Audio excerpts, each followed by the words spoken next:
Hello, this is Mrs. Schenkel, and I'm the instructional coach at our school. And one of the things I get to do in my role is look at how our students are performing academically. And most recently, I've been interested to see how our students are performing in comparison to students in surrounding school districts. And I'm excited to share some of that information with you today. So let's take a look.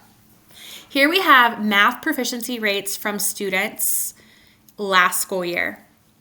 So let me take a minute to show you what some of these numbers mean. If you look at this category for Green Local and over all the way to Akron City, this information comes from the Ohio Department of Education's website. And what we have here are percentages of students per grade level who scored proficient, accomplished, or advanced on last year's Ohio State math test. Now you might be wondering, how do we have numbers when our students did not take that same Ohio State test? And that's a great question. So our students take the NWEA MAP test, and what's really cool is that testing system is able to take student scores and very accurately project how students would perform on that same Ohio State math test. So what you see here is a percentage. At St. Francis, 82.8% of our students last spring would have scored proficient or above on their Ohio State math test.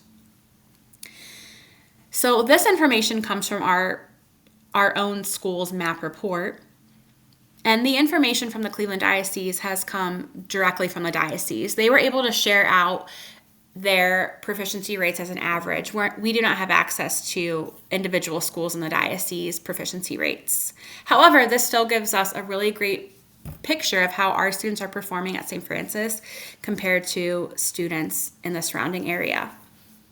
We're really proud of this. So great job to our math students and great job to our math educators. Okay, here we have the same information based on last year's reading test scores. Feel free to pause the video and look more closely if you'd like.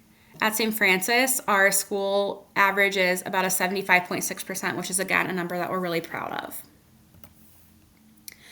So here I've shared a bar graph with you that gives you the same information in a more visual way.